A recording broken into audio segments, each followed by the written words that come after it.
SER Podcast. En la cadena SER,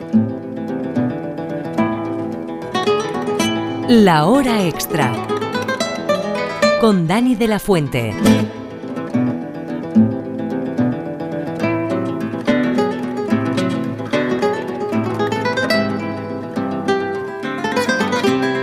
Bienvenidos y bienvenidas a La Hora Extra con la quincena musical de San Sebastián, que a partir de hoy vuelve a sacar la música de los escenarios convencionales para llevarla a espacios singulares a través de la quincena andante, una de las propuestas más reconocibles de este festival que busca el diálogo entre patrimonio, paisaje y creación artística.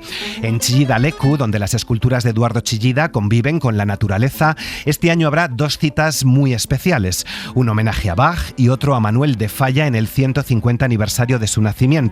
Nos lo cuenta Eva Monente de Radio San Sebastián. No todos los conciertos empiezan cuando suena la primera nota. En Chillida Leku la experiencia llega mucho antes, caminando entre robles, esculturas y silencios. Hasta allí vuelve un verano más la quincena andante, el ciclo con el que la quincena musical lleva años sacando la música de los grandes auditorios para encontrar nuevos escenarios donde el arte dialoga con el paisaje. Es Patrick Alfaya, director del festival. Y como decía al principio, no siempre escuchar un concierto en un entorno tan artístico, tan bello, ¿no?, como Chillida Leku, yo creo que es muy enriquecedor tanto para el público como para los artistas, ¿no? Es, digamos, también motiva y bueno, pues es algo que siempre nos ha gustado, esa relación entre el arte, digamos, diferentes formas de leer el arte y lo que puede ser la lírica o la música. Este año serán dos las citas. El 21 de agosto, un recorrido por el barroco en torno a Bach con Vincenzo Capezzuto y Giancarlo Bianchetti. Homenaje al compositor alemán, que tiene, por cierto, un lugar especial en este museo, recalca su director Miquel Chillida, porque fue uno de los músicos en la vida del escultor donostiarra. Mi Aitona tenía no sé si la palabra es una sensibilidad, no sé si la palabra es una atracción, pero bueno, él era muy musical, su obra en el fondo es muy musical.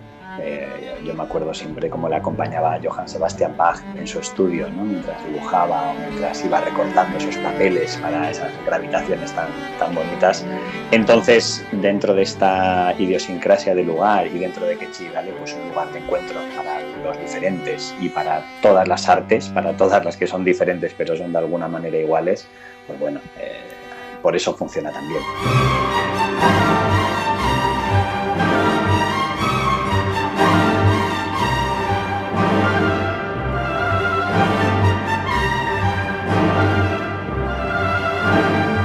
Y el 27 de agosto, un homenaje a Manuel de Falla en el 150 aniversario de su nacimiento, con un programa de puentes y almas en el que sonarán también piezas de Turina, Monsalvache, Ravel, Debussy, Guridi o Sorozabal, en la voz de la mezzosoprano María José Montiel. Creo que es un viaje musical muy bonito que estamos encantados de hacer y que creo que va absolutamente, que digamos que se va a fundir maravillosamente con la escultura de Chillida y creo que bueno, pues que estamos con muchísima ilusión y esperamos que el público también lo pase muy bien. Dos conciertos para escuchar a Bach y a Falla en un escenario donde la escultura, la naturaleza y la música se encuentran desde hace años.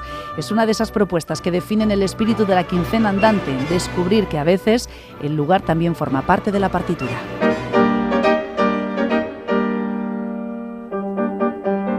José Ignacio Carnero, los escritores siempre mentís, os pasáis la vida mintiendo, aunque a veces hay que mentir para decir la verdad, ¿me entiendes? Bienvenido a La Hora Extra. Hola, ¿qué tal? ¿Qué puede contar una mentira literaria que no pueda contar un documento histórico, José Ignacio? Bueno, eso es una gran pregunta. Las novelas permiten ir más allá, están para algo distinto que los libros de historia, ¿no? El material que manipulamos es algo tan viscoso como la condición humana o la naturaleza humana, y claro, eso un libro de historia no puede ni debe de meterse en esos terrenos, ¿no? Carnero es bilbaíno, como María Goirizelaya, y es licenciado en Derecho Económico por la Universidad de Deusto, como el conde París del Romeo y Julieta, que tu paisana acaba de estrenar en el Festival de Almagro. Y Carnero ejerce como abogado en Barcelona, desde donde nos atiende en esta entrevista, pero José Ignacio lleva años escribiendo sobre su familia, la memoria y sobre vidas al margen de los grandes relatos, Acaba de publicar con Random House Los Fabuladores, que parte de un episodio real y extraordinario, el secuestro del transatlántico Santa María en 1961 por un grupo de exiliados españoles y portugueses que soñaban con acabar con las dictaduras de Franco y Salazar. Esos protagonistas son Enrique Galbao, Pepe Velo, Jorge de Sotomayor. Dices en el libro que conociste esta historia a principios de 2020 y que durante 5 años no te abandonó.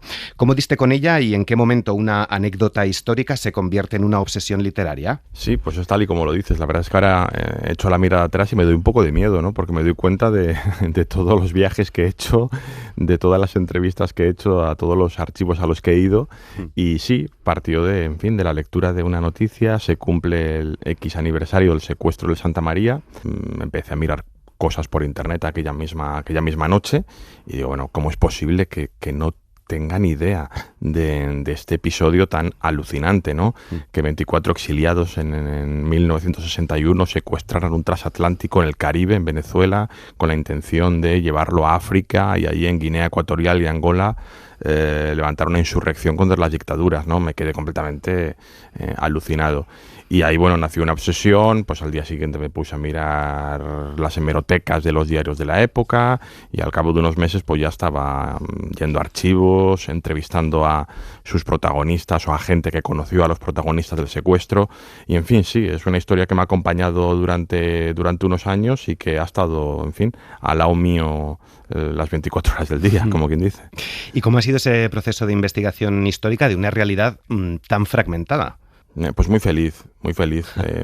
Realmente yo nunca había, digamos, siempre la fuente de las novelas que había escrito era yo, porque hablaba de mi familia, de mí mismo, quizá. Y entonces, digamos, era un proceso pues mucho más íntimo, ¿no? Claro, esto me ha hecho estar con mucha gente, viajar mucho, y entonces eso me ha divertido mucho. Realmente la felicidad de estar 3 o 4 horas con un protagonista de esta historia, o un hijo, un sobrino de uno de los secuestradores, por ejemplo, o con los mismos secuestradores. Estuve con Camilo Mortagua en el Alentejo y con Víctor Velo en Sao Paulo, y claro, esos encuentros son muy emocionantes porque tú dentro llevas la historia y de repente te encuentras con un personaje real de tu novela. Los 3 protagonistas son muy distintos entre sí. Vamos con cada uno de ellos. Galbao, a pesar de no tener altura política suficiente, aspiraba a ser gobernador de Angola, ministro de las colonias, presidente de la República, un hombre que cree en la superioridad de unas razas sobre otras, así como en la necesidad de que el imperio tutele a los salvajes de las colonias, ideas que le hacen aproximarse al nazismo. ¿Te interesan personajes como Galbao, que impiden juicios sencillos? En cualquier caso, no podemos juzgar a ninguno de estos hombres desde nuestro presente. Sí, claro. Para las novelas, estos personajes son los que con los que un novelista disfruta, ¿no? Porque son personajes contradictorios, porque son personajes con muchas grietas, porque son personajes llenos de luces y de sombras, porque son personajes que nos permiten hacer las preguntas más profundas, ¿no? Pues son los mejores. No son los mejores, no sé qué decirte, pues para que sean nuestros amigos, para llevarles a una cena de Navidad, o para darles la llave de nuestras casas, o para votarles en unas elecciones, ¿no? Para eso, pues no les queremos, pero claro, la literatura en ese sentido es bastante, o debe de ser, ¿no? La literatura y el arte, imagino que el cine también, claro, es el lugar adecuado para esos personajes, ¿no? Velo es un poeta, un maestro que ha tenido que exiliarse y que malvive dando clases de literatura y redactando breves en la prensa local. Y pasa de hablar de literatura a hablar de política. El ambiente previo a la guerra hace que la poesía ya no tenga espacio, los libros se sustituyen por panfletos, las poesías por himnos. Leo, ¿esto conecta con nuestro presente, José Ignacio? Bueno, conecta con todos los que nos gusta la literatura y los libros, ¿no? Porque, claro, Pepe Velo es un poeta, es una persona que vive en los libros, y las personas que vivimos en los libros de alguna manera, dentro de los libros me refiero, como lectores o como escritores, pues no sé si la palabra es cobardía, pero nos cuesta enfrentarnos a la vida, ¿no? Nos encontramos mucho más a gusto con las historias leídas y con las historias imaginamos y que escribimos, y sin embargo las reglas de la vida, las reglas de la realidad, no las comprendemos muy bien, estamos muy desajustados con el mundo, quizá por eso escribimos. Yo creo que los escritores tampoco es gente especial, es gente de hecho desajustada y que tiene, digamos, muchos inconvenientes, y que su forma de superar esos inconvenientes pues es escribiendo, ¿no? Entonces me llamó mucho la atención eso, que un poeta, que un escritor de pronto dijera, bueno, yo también quiero formar parte de la vida política y de la realidad. Ya vale de escribir, ya vale de hacer poesías, ya vale de imaginar, de jugar con la belleza del mundo y con las grandes esperanzas que habitan en los libros. Bueno, yo ahora voy a secuestrar un transatlántico, ¿no? Esto es muy, muy llamativo, ¿no? Porque claro, esa cobardía de la que te hablaba, de repente, ¿no? Una persona que es como nosotros, ¿no? Que está en los libros, que vive por y para los libros, de repente coge un arma y dice, bueno, yo ahora tengo que cambiar el mundo, y no me sirve con cambiarlo a través de las palabras y de la poesía y demás. Eso ya lo he hecho y bueno, quizá no funciona o no funciona del todo. Bueno, el caso es que Entonces, bueno, empaticé mucho con Pepe Velo, por cómo una persona que está en los libros dice, esto no me basta, yo quiero actuar en la realidad y pagar las consecuencias de actuar en la realidad, porque claro, un acto como este evidentemente no es gratis, tiene un precio, y lo pagaron, bueno, los tres de forma muy distinta, pero lo pagaron en sus vidas. El tercero, Sotomayor, a Sotomayor le irrita ese tono desmedido y teatral de Velo. Sotomayor es el que más vacíos tiene en su biografía, es como un puzzle, un relato incompleto, por momentos incomprensible, un hombre que parece haberse inventado varias vidas. Ya has dicho que hasta cierto punto toda identidad es también una construcción narrativa. ¿Podríamos responder a quién es realmente Sotomayor? ¿Es una metáfora casi del siglo XX español este hombre? Sí, es todo eso y más, ¿no? Bueno, yo con Sotomayor, bueno, se nos dice que es un militar, ¿no? Una persona de acción, el líder militar del secuestro, etcétera. Entonces, bueno, yo tenía muy poco interés, la verdad, porque no me parecía llamativo. Galbao, del que hemos hablado, pues bueno, es fascinante, ¿no? Un protofascista, un colonialista, un diputado del salazarismo, un gobernador de Angola que acaba enfrentado al salazarismo, que pasa 7 años en prisión, que se escapa de prisión desde la cornisa del 7º piso del lugar en el que ha sido recluido. En fin, todo esto era como asombroso, ¿no? Me gustaba mucho, como te he dicho, para una novela, no para tomar un vino con él, pero bueno, me gustaba mucho. Velo también me fascinaba por lo que hemos comentado, ¿no? El poeta que de repente deja los libros y secuestra un transatlántico. Y bueno, Sotomayor, pues bueno, se nos cuentan cosas muy extraordinarias de él, que tienen que ver eso con su condición de militar, y yo, pues bueno, creía que ahí tenía poca chicha. Y poco a poco pues me voy dando cuenta de que su biografía es la más apasionante, ¿no? Y bueno, compitiendo con los dos primeros de los que hemos hablado no es poca cosa, porque lo extraordinario de la vida de Sotomayor, sin desvelar mucho, es que es el fabulador total, porque es la persona capaz de fabular no solo a nivel político, a nivel histórico, sino que fabula con su propia vida, ¿no? Y incorpora la fabulación de tal modo a la realidad que está dispuesto a dar todo por ella, que eso es lo que me pareció más alucinante, ¿no? Normalmente no terminamos de confundir del todo realidad y ficción, y bueno, tenemos nuestras vías de escape. No, en el caso de Sotomayor, digamos, la fabulación, la ficción, la mentira, la lleva hasta el último extremo. Hasta el último extremo. Está dispuesto a cumplir con su destino, ¿no? Con el destino del héroe. Con el destino del héroe que él ha imaginado que es, y que los demás han dado por cierto, y ha llegado a un punto de su vida con 57 o 58 años, que eso también es bastante llamativo. Bueno, Galbao tenía 66, ¿no? También la novela es una historia de últimas oportunidades, ¿no? Y como digo, en un periodo de su vida, de pronto dice, bueno, me plantean secuestrar un transatlántico, dirigir esto para acabar con la dictadura. Bueno, pues es hora de ser quien he dicho que soy.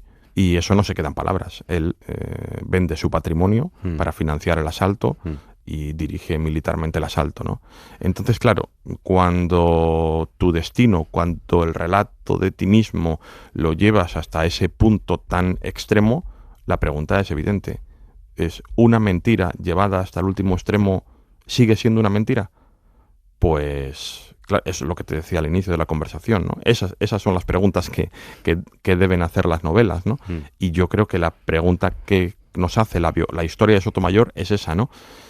Y bueno, no sé, la respuesta literaria al menos, o una de las respuestas que yo encontré es, bueno, pues es probable que sí, que deje de ser una mentira, que si una persona está dispuesta a todo y está dispuesta a pagar con su seguridad, su tranquilidad, su sosiego, su patrimonio, etcétera, su futuro, el futuro de su familia, todo, está dispuesta a dar a todo por llegar a ser la persona que ha dicho que es, pues me parece al menos muy razonable que eso haya pasado a formar parte de la realidad y que por tanto la fabulación deje de ser fabulación, se transforme en realidad.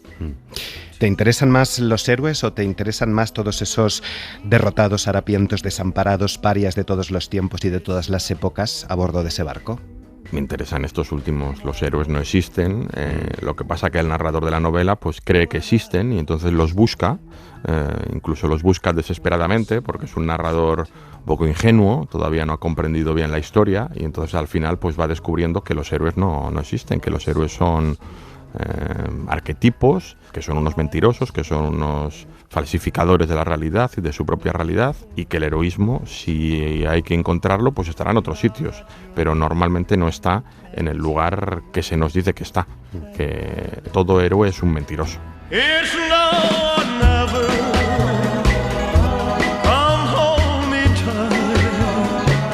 Cada uno vive en su herida y en su memoria, en su película. Paloma Bravo, bienvenida a La Hora Extra. Muchas gracias. Paloma acaba de publicar Polisicacos con la editorial Contraluz, una novela que empieza con un mensaje aparentemente inocente. Una antigua alumna reúne a sus compañeros de colegio 30 años después y les propone volver a jugar al juego de su infancia, Polis y Cacos.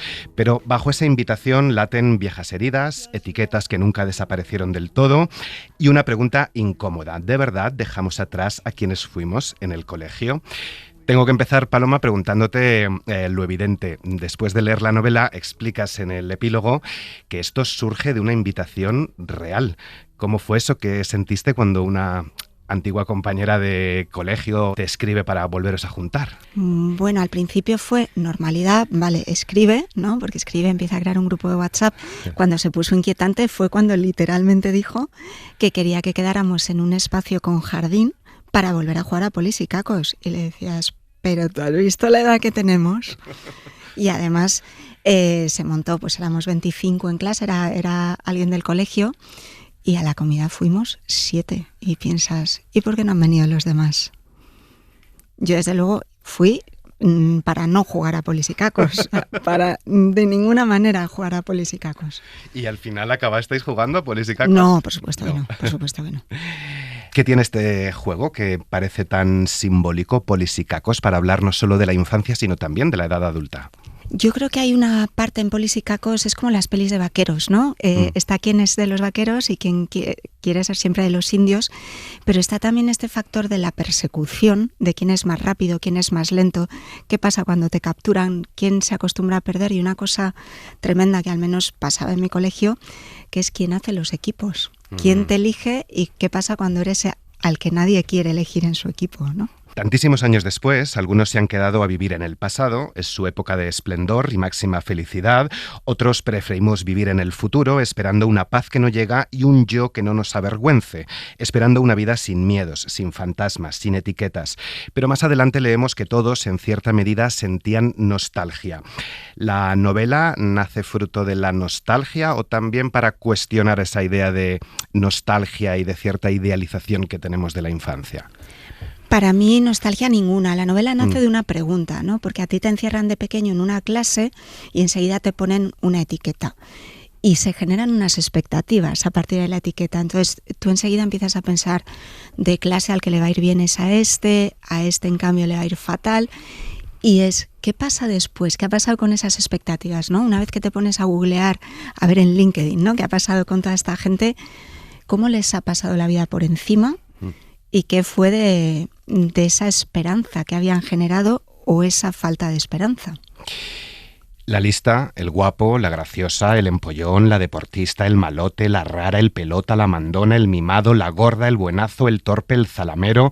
Nos pasamos la vida intentando arrancarnos las etiquetas que nos ponen, pegajosas, incómodas, reduccionistas. Así empieza la novela, etiquetas que me parecen hasta generosas y suaves, porque las hay más fuertes. ¿Cuándo descubriste que nuestra identidad adulta está tan marcada por esas etiquetas de la infancia?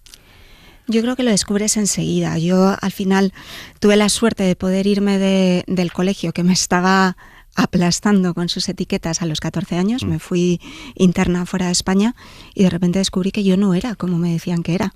Y fue maravilloso. Fue como mandar todo a tomar por saco, poner el contador a cero y ser quien era de verdad, sin que nadie te mirase con los ojos de cómo eran tus hermanos, lo que sabían de tus padres o lo que esperaban de ti por cómo eras en el colegio, ¿no? Y yo creo que eso te condiciona enseguida, ojo, que te condiciona en el cole y te condiciona en la familia. En las familias de muchos hermanos siempre se asignan roles, es lo primero que te dice un psicólogo, ¿no? ¿Cómo te veían a ti en tu familia? Entonces, yo creo que hay que ver siempre cómo quieres ser tú, cómo eres y qué estás proyectando y cómo te tratan los demás. Para mí una etiqueta es una forma de podarte, de reducirte a algo, a un solo rasgo, y es una tristeza y es una mierda. ¿Tendrían que haberte cambiado de colegio? ¿Y sí. por qué no te cambiaron de colegio? Si se puede saber. Pues mira, mi abuelo era profesor en el colegio al que yo fui y se suponía que era uno de los mejores colegios de Madrid. Y éramos 4 hermanos y mi madre, que lo hablaba con ella el otro día, me decía, es que no dijiste nada. Y le digo, pero mamá, ¿a qué edad lo digo? ¿A los 4, a los 5, a los 6? Hay muchas cosas que cuando tú ves que el resto del mundo está bien y tú no estás bien, piensas que la culpa es tuya, pero yo claramente en mi colegio era un error de casting. ¿Las redes sociales han multiplicado esas etiquetas? ¿Hoy la infancia es más complicada? Yo creo que es más complicada por un lado, sin duda, porque además las redes sociales tienen una parte visual súper importante, ¿no? Y hacen que las cosas se viralicen. Antes te cambiabas de colegio y nadie te localizaba, ahora estás perfectamente localizado. Pero también al mismo tiempo estamos todos muchísimo más pendientes de el acoso, de si nuestros hijos están bien, también tenemos menos hijos, ¿no? Yo, de hecho, he podido escribir este libro cuando mi hija ha tenido la edad a la que yo me fui fuera. No había palabras para nombrar lo que acabas de mencionar, el bullying, tampoco el body shaming, la gordofobia, la homofobia, también de la salud mental no se hablaba, comportamientos y problemas que estaban ahí, pero nos faltaba el lenguaje. ¿Qué cambia cuando una sociedad encuentra palabras con las que nombrar a las cosas? Yo creo que lo estamos viviendo ahora, ¿no? Con este auge de la ultraderecha y de la intolerancia. Hay un movimiento casi pendular, ¿no? Primero se defiende todo y todo el mundo se pone a favor y luego se genera una reacción en contra que es durísima, porque ahora ya además, gracias a que se han puesto de moda los abusones, ¿no? O sea, claro. Yo creo que están mandando en la política internacional los que serían los matones del cole. No tengo muy claro a veces si son los matones o son los acomplejados, ¿no? Son esos a los que en el cole les daban collejas y nos lo están haciendo pagar ahora.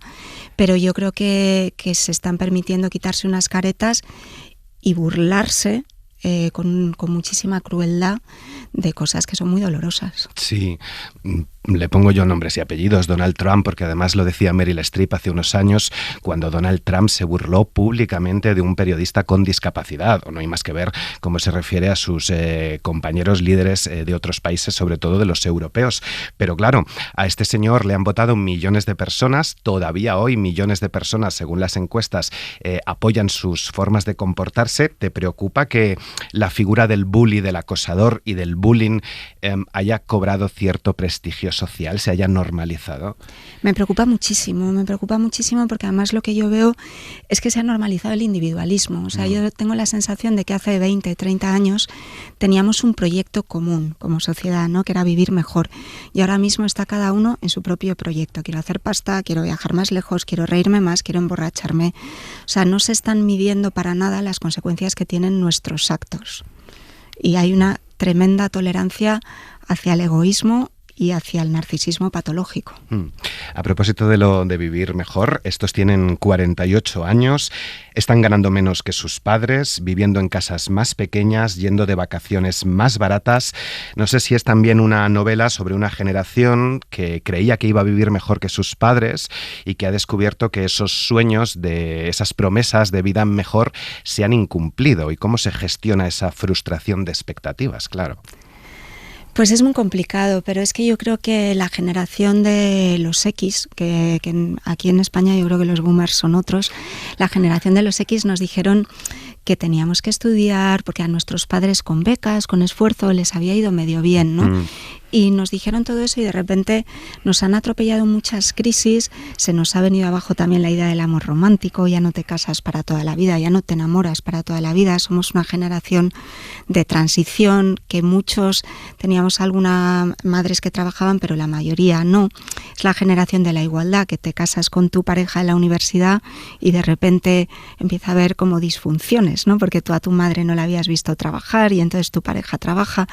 Y yo creo que en general hay que tener mucho cuidado con las promesas y los cuentos de hadas que se cuentan. Porque pasa con todo, ni trabajando consigues todo, ni el tiempo pone a cada uno en su sitio, ni el karma siempre vuelve. O sea, yo creo que hay que vivir con lo que tienes e intentar ser buena gente y querer a tus amigos, básicamente. Nos habíamos creído clase alta, la que se define por estar siempre a salvo, y no lo somos, dicen. Somos media alta venida a menos, infinitamente menos, y es que la novela sucede en un colegio privado, pero donde también conviven niños acomodados con otros que están becados y que vienen de orígenes más humildes. ¿Por qué esa tensión de clase? ¿Hasta qué punto también ese origen determina quiénes somos, la capacidad de reinventarnos o no? Yo creo que cuando tienes ciertas facilidades en la infancia hay muchísimas cosas que das por hechas, ¿no? Y creíamos todos que con esto de la igualdad de oportunidades y la meritocracia, que se estaba nivelando el tablero, ¿no? Pero la realidad es que no es así. Ni siempre están arriba los que se lo merecen, ni el que está abajo es porque no ha hecho lo suficiente, ¿no? Esto forma parte también de los cuentos de hadas y de las pelis americanas, del sueño americano, que es así. Pero yo creo que hay además un problema, que cuando hablas de clase, la clase depende de unas condiciones económicas y las condiciones económicas cambian. O sea, tú y yo somos clase media, nos despiden y estamos en la mierda, ¿no? O sea, porque tienes que volver a encontrar otro trabajo, que te paguen lo mismo. Estás siempre a muy poca distancia de perder tu clase social y no recuperarla nunca, ¿no?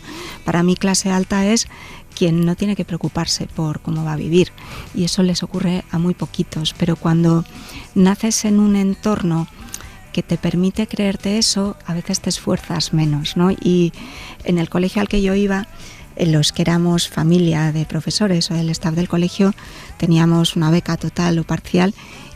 Y se notaba mucho, podías ir con uniforme, pero tus zapatillas de deporte eran distintas, la forma en que te comportabas para no meter en líos a la persona de tu familia que trabajaba en el cole era distinto, y desde luego no había nunca un becado que fuera el matón del cole. Y todas estas experiencias ficcionadas las recoges en la novela. Me interesa también que no solo aparecen víctimas y agresores, sino los que callan. ¿Te interesaba también esta figura, los que miran para otro lado? ¿Quién carga con mayor peso, no sé si de culpa, a lo largo de los años? ¿La víctima, el agresor, el que ha mirado para otro lado y no ha hecho nada? Yo creo que quien carga con más culpa es quien se analiza. ¿Vale? Que esto no depende de en qué posición hayas estado, sino de qué trabajo haces por las mañanas cuando te miras al espejo, ¿no? Que no pasa siempre por un terapeuta, sino por un mínimo de capacidad autocrítica. A mí me interesa mucho la cobardía y la omisión, porque yo creo que lo más difícil en la vida es ser íntegro y ser valiente. Y muchas veces cuando estás en el colegio, en la empresa, en esta especie de ecosistemas cerrados en los que hay siempre una pirámide social, siempre eres o la víctima de alguien o el abusón de alguien, y todos queremos no ser el de abajo del todo, lo cual significa que hay alguien por debajo de ti al que a lo mejor estás haciendo daño o a lo mejor te necesita, ¿no? Y esa capacidad de ver qué puedes hacer por alguien que lo está pasando peor que tú me parece importantísimo. La hora extra. Fernando Tejero debuta esta próxima semana en el Teatro Romano de Mérida. Con una función de David Mamet que se llama Cómicos de Roma. Yo creo que es la primera vez que alguien va con un Mamet a Mérida. Y ya digo, es una función, es un homenaje a los actores, al teatro brutal. Y precisamente de actores, de teatro y de amor por el oficio habrá una de las apuestas más singulares de esta edición del Festival Internacional de Teatro Clásico de Mérida. Del 5 al 9 de agosto se estrena Cómicos de Roma, una comedia escrita por el dramaturgo estadounidense David Mamet, uno de los grandes nombres de la escena contemporánea. Puede parecer una combinación inesperada, Mamet y el Teatro Clásico de Mérida, pero precisamente ahí está una de las claves de esta producción dirigida por José Pascual y protagonizada por Tejero. La historia nos traslada a la Roma imperial. Allí conocemos a Estrabo, un actor venido a menos, una vieja gloria que atraviesa una crisis profesional, económica y sentimental. Cuando aparece una oportunidad que parece destinada a cambiar su suerte, una cadena de accidentes y malentendidos termina convirtiendo su vida en un auténtico disparate. Acabará encarcelado junto a su compañía y enfrentándose a un futuro tan incierto como peligroso. Pero más allá de las peripecias, la función es una declaración de amor al teatro y a quienes lo sostienen cada noche. Es una compañía de teatro, yo soy un actor en crisis y eso es lo que cuenta, ¿no? Habla un poco del proceso que a veces sufrimos los actores, de estos vaivenes de la profesión. En este caso concreto, este hombre lleva toda su vida luchando por encontrar su sitio en la profesión, ¿no? Y le mueve eso, la pasión por este oficio, el amor por este oficio, y se mete en unos embolados tremendos por conseguir lo que quiere, que es subirse al escenario que él cree que es el que merece, pero sobre todo es un homenaje brutal al teatro y a los actores. Y quizá por eso Fernando Tejero se encontró enseguida con este personaje, porque Estrabo comparte muchas de las dudas, los miedos y las incertidumbres que acompañan a cualquier actor, incluso cuando la trayectoria está más que consolidada. En Hoy por Hoy Madrid, Tejero explicaba que detrás de la comedia se esconde una reflexión muy reconocible sobre la fragilidad de una profesión en la que nunca se deja de examinarse a uno mismo. Creo que también lo bonito es esa cosa incuestionable y que perdura en el tiempo de habré llegado donde quiero llegar, he estado como tenía que estar, he encontrado el personaje, no lo he encontrado, ¿no? Pero yo creo que eso es la ilusión y yo creo que eso es lo que nos mantiene. Total. Esto es como una relación, o sea, nuestro compromiso con esta profesión es como una relación de pareja. Yo creo que el día que dejen de pasarnos cosas, de tener mariposas en el estómago, ¿no? Yo creo que en mi caso yo pienso que habré dejado de ser actor porque habré perdido la ilusión por esto, ¿no? Y el compromiso, ¿no? Y esa mezcla de pasión, inseguridad y perseverancia atraviesa toda la obra. Y seguramente también explica por qué Mamet decidió escribir esta comedia sobre una compañía de cómicos que lucha por sobrevivir en un mundo hostil.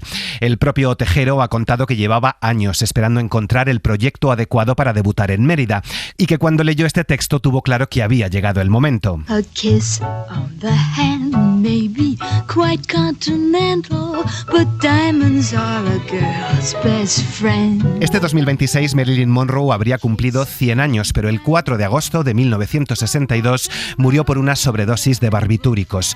Más de 6 décadas después de su muerte, sigue siendo uno de los rostros más reconocibles del siglo XX. Actriz, mito, icono cultural y símbolo de una fama que nunca dejó de perseguirla. La National Portrait Gallery de Londres le dedica una exposición que invita a mirar más allá de la leyenda para acercarse a la mujer que había detrás del personaje. Un recorrido por las imágenes que construyeron a Marilyn y por la huella que sigue dejando en la cultura contemporánea. Lucas Font. La carrera de Marilyn Monroe duró poco más de una década, pero su figura sigue perdurando a día de hoy como uno de los grandes iconos de Hollywood. Ahora, 100 años después de su nacimiento, la National Portrait Gallery de Londres le dedica una exposición que repasa a través de decenas de retratos su camino al estrellato, su eclosión como actriz y la imborrable huella que dejó tras su muerte. Es un camino que va desde las primeras fotos de Marilyn con 15 años hasta su muerte con tan solo 36, explica la comisaria jefe de fotografía de la galería, Brandy. Estis. Hay algunos trabajos y fotografías que ya conocemos, pero también muchos otros que añaden riqueza a su historia y que ayudarán a los visitantes a verla como una mujer inteligente y con mucho control sobre su imagen. La exposición recoge retratos de más de una veintena de fotógrafos, incluidas sus primeras fotos de estudio estilo pin-up de finales de los 40, sus polémicos desnudos publicados en la revista Playboy e imágenes del rodaje de la mítica escena de la falda en La tentación vive arriba. ¿Nota la brisa del metro? ¡Qué sensación! Pero más allá de sus trabajos de estudio, la muestra también hace un recorrido por su lado más personal y por la esfera privada, con retratos íntimos que no solo capturan su belleza natural, sino también su figura más allá de su aspecto físico. A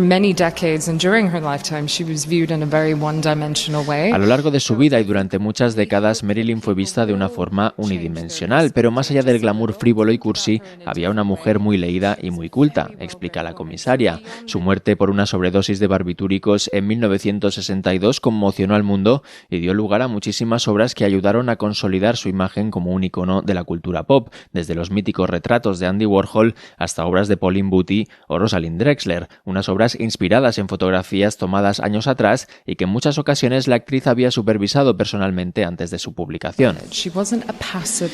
Marilyn no era una modelo pasiva, sabía lo que hacía y tenía amistades con muchos de estos artistas y fotógrafos. Muchos de ellos fueron amigos y mentores a lo largo de su vida. Sabía que su imagen perduraría en el tiempo y eso fue lo que ocurrió.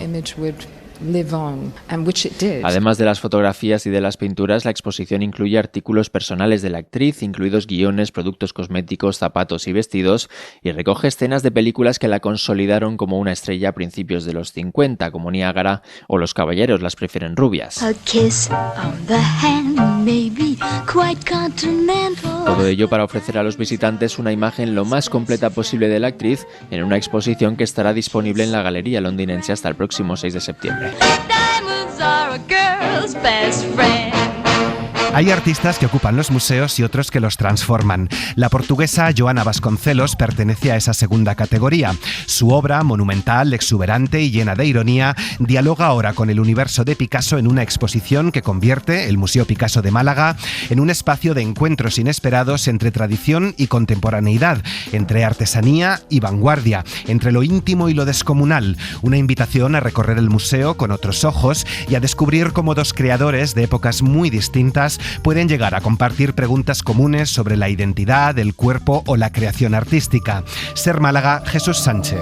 La exposición reúne 13 esculturas e instalaciones realizadas desde finales de los años 90 hasta la actualidad, ofreciendo un amplio recorrido por más de 3 décadas de una obra que transforma objetos cotidianos en creaciones de gran formato. Una de las piezas más llamativas es Betty Boop, un zapato de tacón gigante construido con cacerolas y tapas de acero inoxidable.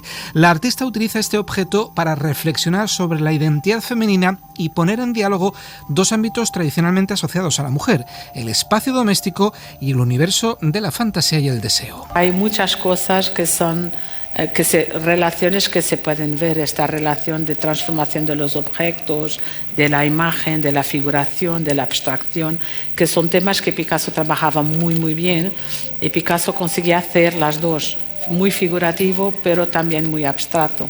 Eso es algo que es una característica de mi obra. Otra de las protagonistas de la muestra es Valkyrie Marani Rinaldi, una espectacular estructura textil suspendida, elaborada con crochet, telas y adornos que ocupa una de las salas del Museo Picasso Málaga. Inspirada en las valquirias de la mitología nórdica, la obra representa la combinación de fuerza y fragilidad a través de una gran instalación envolvente.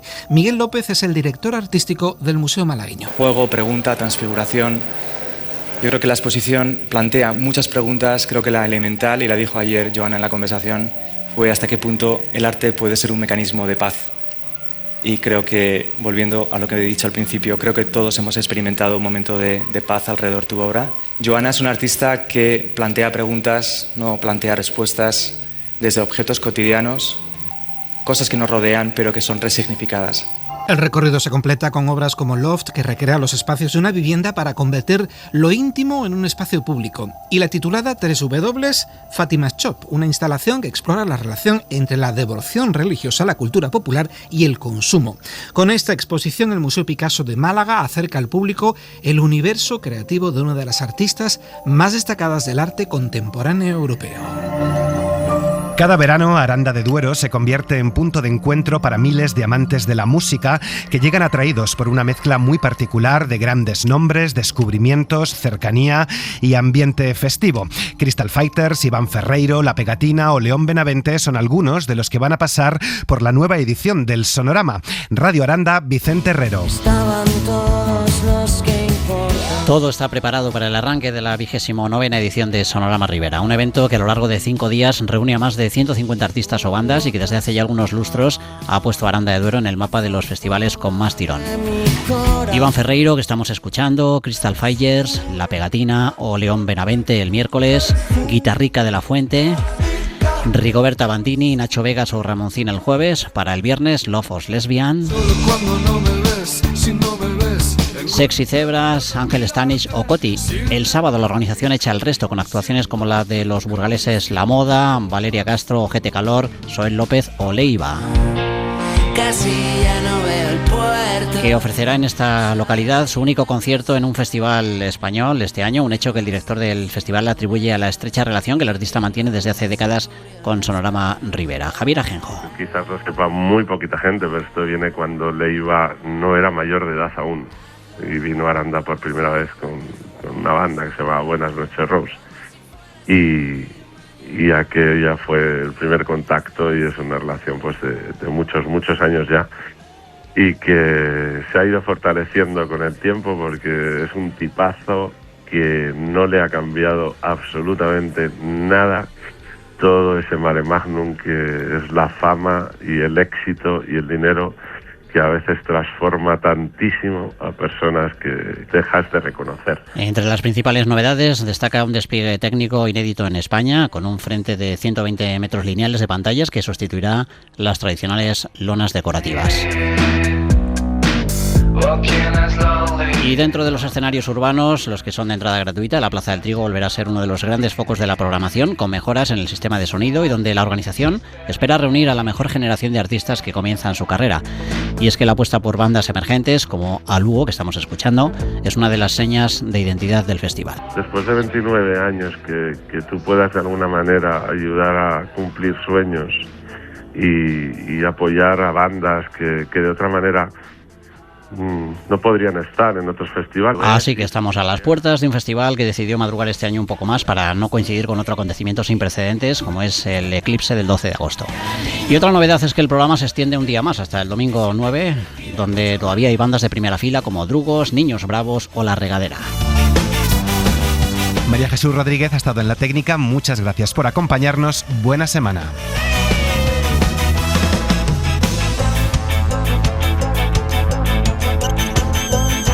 Para no perderte ningún episodio, síguenos en la aplicación o la web de la SER, Podium Podcast o tu plataforma de audio favorita.